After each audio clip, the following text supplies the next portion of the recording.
The day I walked out of that house, baby, I didn't just leave a man. I left the version of me that believed pain was love. I stepped into the sunlight with trembling hands, but a steady soul, and what I found on the other side felt like breathing for the first time. My husband hit me so hard that night, I swear the stars left the sky for a moment. I can still feel it. The sting, the ringing in my ears, the way the floor came rushing up like it had been waiting to catch me.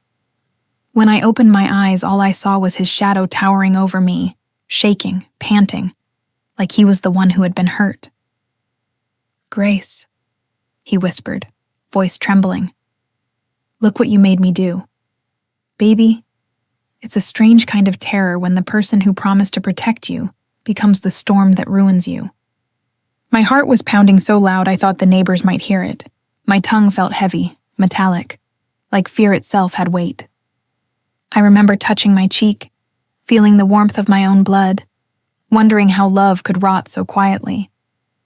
The room smelled like spilled whiskey and broken promises. He knelt beside me, tears in his eyes, wiping my face like he cared. Then everything went dark. Next thing I knew, I woke up in a hospital bed, and that man stood there, holding my hand, pretending to be a loving husband. And baby, that was only the beginning.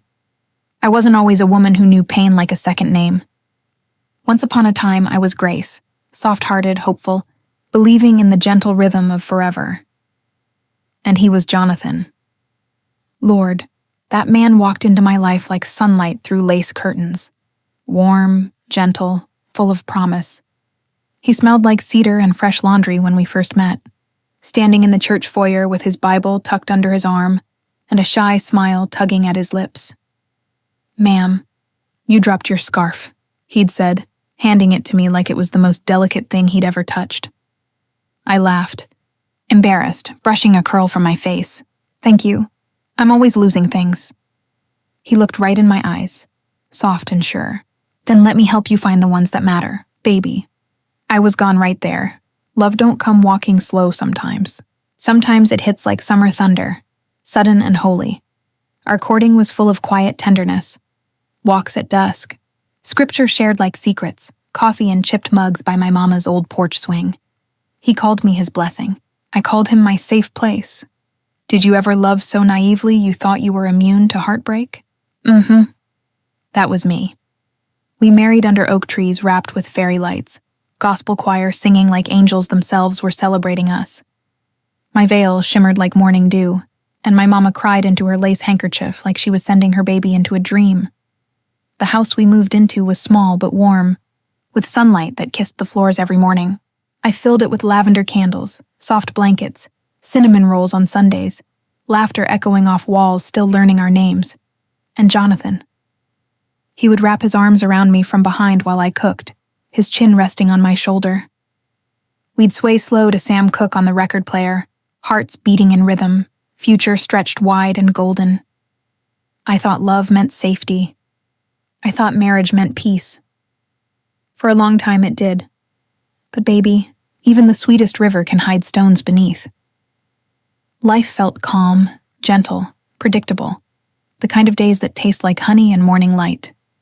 I would sit by the window sipping tea, watching neighbors wave across manicured lawns, feeling like I had finally arrived at the life God promised me. I didn't see the cracks forming. Life rarely screams before it breaks. Sometimes it just whispers. Little things. Quiet moments. Times when his smile didn't reach his eyes. Times when he came home smelling of something other than cedar and warmth. I told myself love covers all. I told myself prayer fixes everything. Back then, I still believed love couldn't hurt you, but baby, sometimes love is a slow-burning fuse. And mine had already been lit. They say the devil don't always wear red. Sometimes, baby, he walks in wearing Sunday shoes and a gentleman's smile. Back then, I didn't see it. I only saw my husband, the man who held my hand while we prayed, whispering thank you. Jesus, like he meant it with his whole soul. But shadows. They don't jump at you. They slide in quiet, like night creeping across a porch. It started on an ordinary Thursday. I remember because I was humming while folding laundry, Windows cracked open so the afternoon breeze could wander through the house. The scent of lemon polish still lingered on my fingers, and the radio played some old Billie Holiday track, soft enough to feel like memory. I heard his keys before I saw him. The door opened slow, then shut harder than usual. I felt it, that little tremor in the air, like the house flinched with me. "Jonathan?" I called out, smoothing my apron, though there was nothing to smooth. He didn't answer right away. Just stood in the doorway, jaw tight, eyes distant. Not angry yet, just somewhere far away where love didn't reach. "You okay, baby?" I asked, stepping toward him like peace on 2 feet. He forced a smile. Long day at work. But his tie was crooked, shirt wrinkled like he'd been pulled, pushed, or touched. And there was a faint trace of perfume, not lavender like mine. Something sharper, vanilla and nerve. "I made supper," I said softly. "Roast chicken, mashed potatoes, green beans like Mama used to make." His favorite. At least it used to be. "I'm not hungry." Short, sharp, like a blade sliding between ribs without warning. I blinked. "Oh, all right, just sit then. Rest a little." Instead of resting, he went straight to the liquor cabinet, something he used to only touch on holidays or when the pastor came visiting. The bottle clinked against the glass. Ice cracked. Silence settled like dust after a fall. I wanted to say something. I wanted to ask who he smelled like, where his smile had gone. But love will make a woman swallow words like bitter medicine, hoping they turn sweet later. So I just turned back to the stove, stirring gravy that suddenly tasted like fear. Behind me, the first sip. Then another. I didn't look at him, but I felt him watching me, not with love, with something colder, something inching its way into the man I married. That night in bed, he held me. But baby, there's a difference between holding a woman and using her body as proof you're still in control of something in this world. I lay there staring at the ceiling, listening to his breath against my neck, trying to remember what happiness felt like when nights didn't feel like quiet battles you can't tell anybody about. And when he finally slept, I whispered into the dark, "God, don't let me lose him." But a small voice inside me, quiet as a tear rolling across a pillow, whispered back, "You already are." Pain doesn't always scream the first time it enters your life. Sometimes it whispers your name like it's been practicing. It was a Saturday afternoon, sunlight warm as honey, birds busy gossiping in the oak tree outside. I had flour on my hands, rolling dough for biscuits like Mama taught me. Gospel music played low, Mahalia Jackson reminding me trouble don't last always. I remember thinking, maybe it was just stress. Maybe the man I love just had a bad week. Hope is stubborn like that, a flower blooming even when the soil turns hard. Jonathan walked in, sleeves rolled, face tight again. But this time he kissed my cheek first. Soft, like the man he used to be. "Smells good," he murmured. And I smiled, relieved. Sometimes love is desperate like that, finding miracles in crumbs. Then the phone rang. I wiped my hands and reached for it. Before I could even say hello, that voice floated through. A woman's voice, silk and arrogance. "Jonathan? I tried calling your cell." My stomach fell clean through the floor. I swear I felt the earth tilt. He snatched the phone from me so fast the cord swung like a warning. "I told you not to call here," he hissed. Low, sharp, terrified. Not angry at her. Angry, I heard. I stood frozen, flour dusting my fingers like ghost powder. When he hung up, the air between us turned thick, heavy, dangerous. "Who was that?" I whispered. He didn't answer. He didn't need to. Silence can tell the ugliest truth. I reached to touch his arm. Not accusing, just hurting. "Jonathan, talk to me. I'm your wife." His hand moved faster than my thoughts. A sharp crack against my wrist. Not a punch. Not yet. Just a slap meant to stop my touch, stop my questions, stop me. It wasn't hard enough to break anything, just hard enough to break something inside. I stumbled back, breath caught like a trapped bird. He stared like he didn't recognize himself. "Or me, don't," he breathed, voice shaking like wet branches in a storm. "Don't question me. Ever." I held my wrist, heat blooming under skin, a small bruise already forming, purple like a secret. Tears welled up, not from pain, but from shock. From knowing something sacred had just been stepped on. "Jonathan," I choked, voice tiny as the girl I used to be. "I'm just trying to understand." His jaw clenched. He looked at me like love was too heavy to lift anymore. Then he turned and walked away, leaving the kitchen full of flour, music, and a silence that hurt worse than the bruise. I stood there, shaking, biscuits forgotten. And baby, I wish I could tell you I left right then, that I chose myself the moment he crossed that line. But love ain't simple. Marriage ain't straight roads. Sometimes you cling to the memory of a man hoping he'll come home to it. I wrapped ice in a kitchen towel and held it to my wrist, whispering lies only a wounded heart believes. It was an accident. He didn't mean it. We're just going through a hard time. But deep down, deep down, Grace, the woman inside me, whispered, "This is not the last bruise. And baby," she was right. "A bruise don't stay quiet, baby. It throbs in places nobody sees, not just on skin, but in the soul." I woke the next day before the sun even stretched its arms across the curtains. My wrist ached, throbbing like a heartbeat outside my body. I wrapped it in a scarf so soft it felt like lying to myself. Pale silk tied like dignity trying to hold itself together. I sat at the edge of the bed, hands folded in my lap, listening to him breathe heavy and peaceful behind me. Funny thing, the person who wounds you often sleeps just fine. I whispered a little prayer through trembling lips. "Lord, if this is still love, then show me. And if it's not, don't let me drown holding on to it."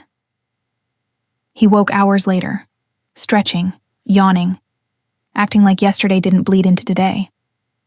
"Morning, Grace," he said, voice soft, warm, familiar. That voice used to melt me.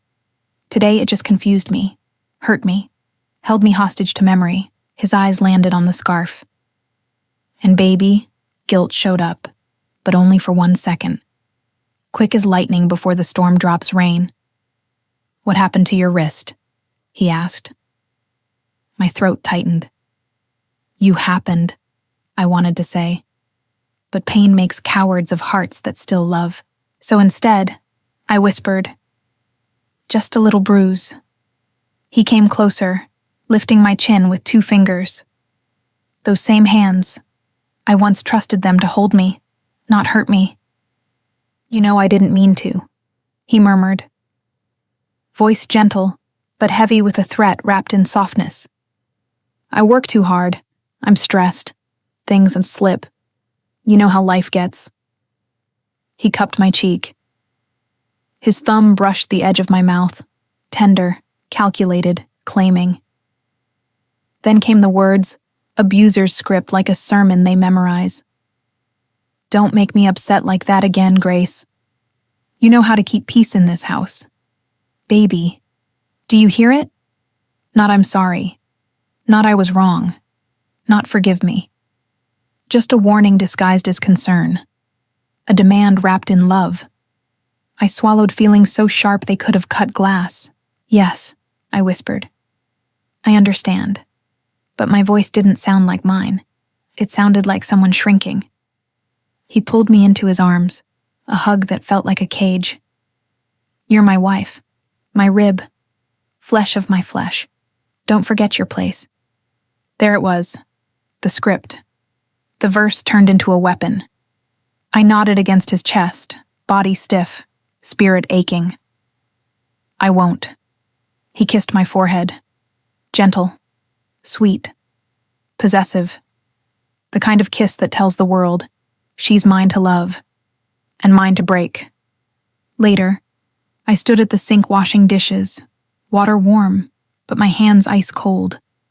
The gospel station still played, but it didn't comfort me today. Even the holy notes sounded like questions instead of answers. I stared at my reflection in the window, tired eyes, scarf-wrapped wrist, Woman trying to breathe in a room full of ghosts. I didn't see strength that day. I didn't see courage. I saw a wife holding on to a man who had already let go of her. That evening he brought flowers home, red roses, bold, beautiful, thorns sharp enough to know their own worth. He placed them in front of me like peace offering or confession. I still don't know which. For my beautiful wife, he said. I smiled weak, took them gently, but inside, a seed had been planted. Not of hatred, not yet, of awakening. Because, baby, sometimes the apology that ain't real is the moment a woman begins to truly see. And once a woman sees, she can't unsee. There are days when a home don't break apart with screaming. Sometimes it dissolves in the quiet, in the soft creak of floorboards avoiding each other's steps, in the clink of forks against plates where laughter used to live. After that not apology, life didn't snap in half. No, baby. It frayed. Slow. Subtle. Like thread, unraveling from the hem of a dress you love too much to throw away. For a while, we moved around each other like two ghosts wearing human skin. Jonathan left earlier, came home later. I stopped asking where. A question left unasked can feel safer than an answer you ain't ready to face. He sat on one end of the couch, scrolling his phone, face lit by cold blue light. I sat on the other, knitting, hands moving but heart numb. We used to talk about everything: dreams, church folks, future babies, vacations we couldn't afford yet. Now our conversations shrank into one-sentence obligations. You eat? Yes. Laundry done? Yes. Going to bed? Soon. And baby, the worst thing ain't fighting. The worst thing is when you stop fighting because you already lost something sacred, and you can't figure out when it slipped from your hands. One evening, I set 2 plates on the table: baked salmon, roasted carrots, cornbread just the way he loved. He didn't even glance at it. I'm eating out, he murmured, brushing past me, cologne sharp and unfamiliar. I froze.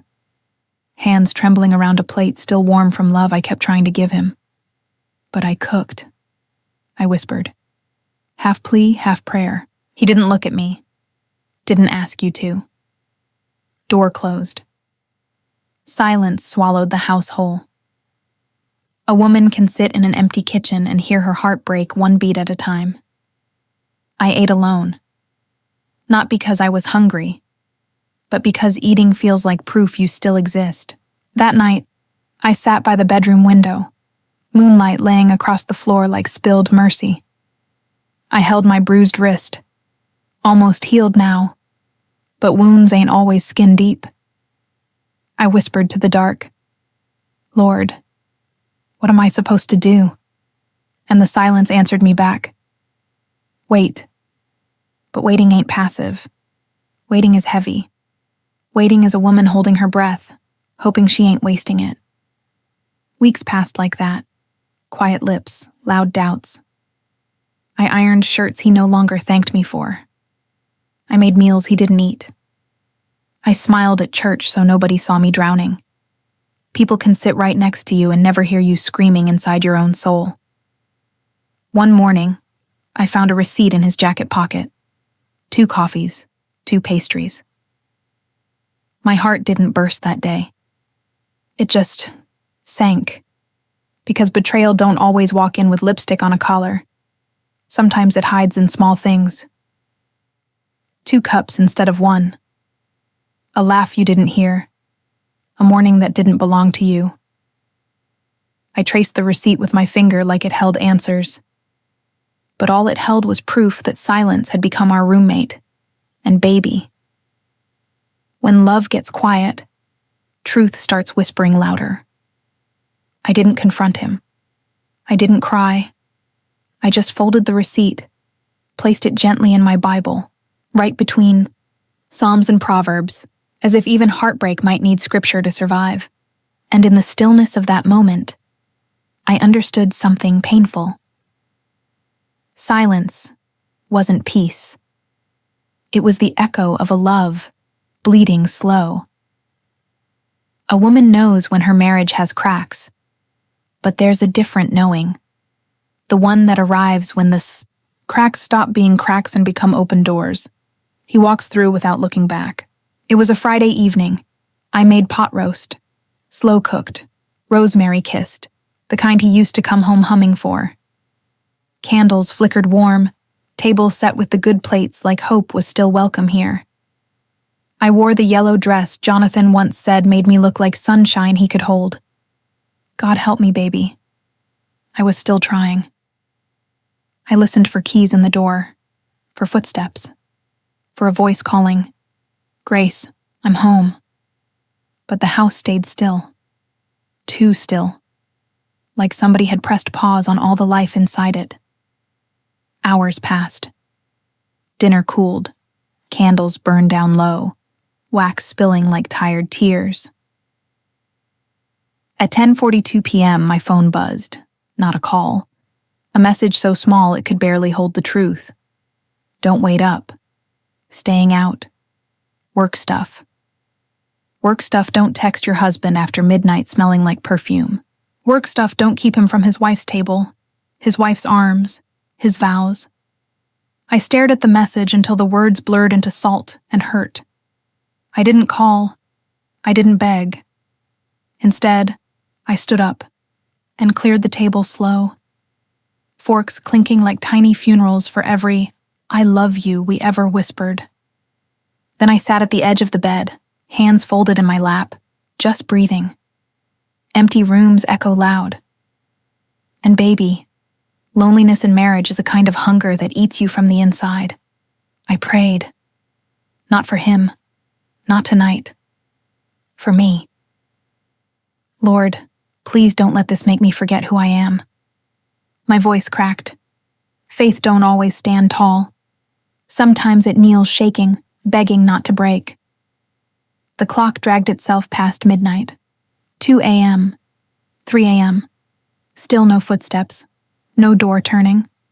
Just the distant hum of streetlights and my own heart, trying to make peace with betrayal it wasn't ready to swallow. I lay down eventually, fully clothed light still on like a woman who ain't really sleeping, just surrendering to exhaustion. I drifted somewhere between hope and denial when headlights washed through the blinds, faint, guilty. The lock clicked. Not gentle, careful, quiet. The kind of quiet that says, "I don't want to be caught." Jonathan slipped inside like a thief with a wedding ring. I heard his shoes hit the floor, his keys placed down soft, his steps slow, almost ashamed. He paused at the bedroom door. I stayed still, breaths measured, eyes shut, but awake. He stood there watching me. I could feel his gaze. Not love. Not even regret.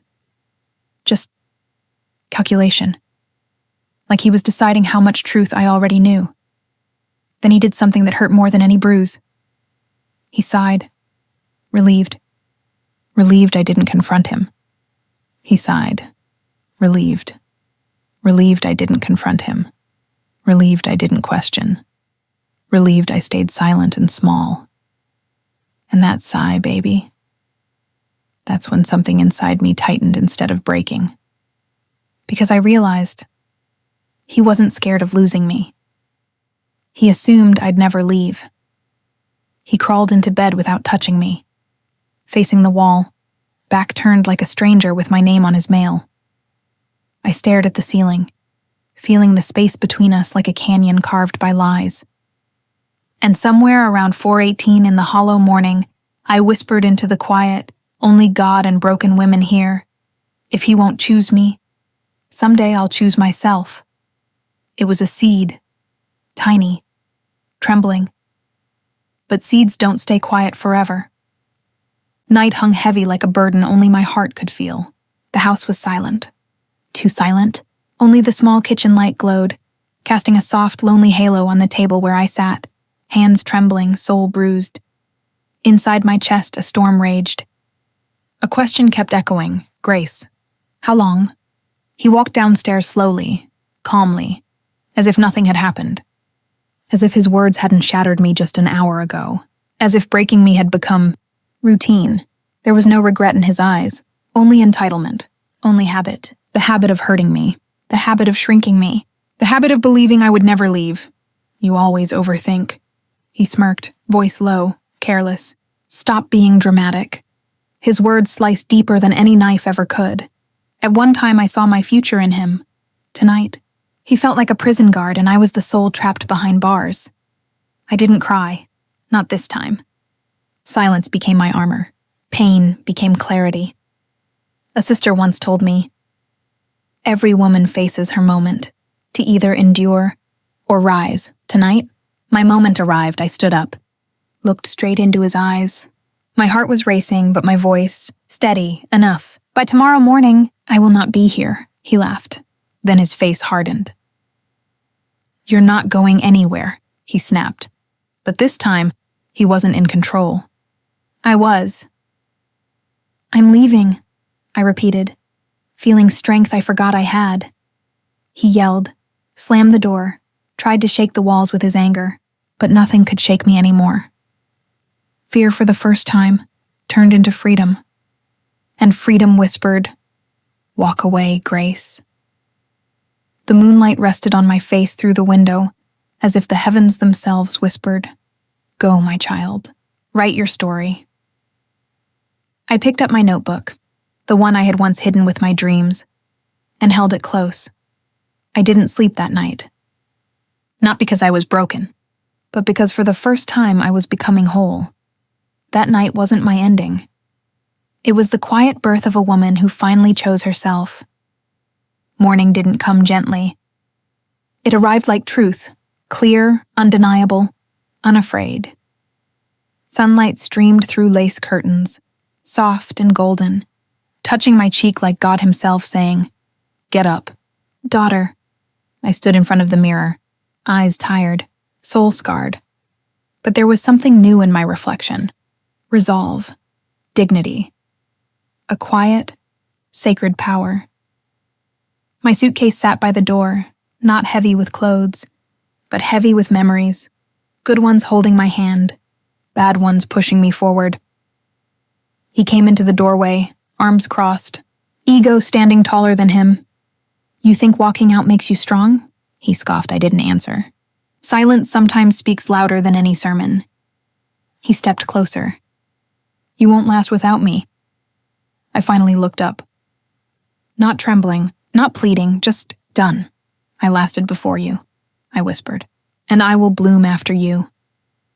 He froze, because bullies don't know what to do when the woman they tried to break stops breaking. I picked up my keys, my courage and my peace. When I opened the door, a cool breeze wrapped around me, fresh, forgiving, free. I didn't rush. I didn't look back. Looking back is for women who still hope to be loved. I was a woman who now knew her worth, and as the sound of that door closing echoed behind me, I felt it, freedom settling in my bones like a hymn. Outside, the world was awake, birds humming, sunlight dancing on pavement, the day greeting me like a second chance. I whispered a prayer, hand on my heart. Lord, thank you for waking me before life broke me completely.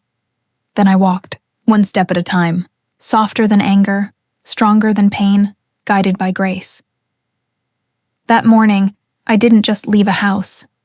Baby, I left a cage, and I walked into my life,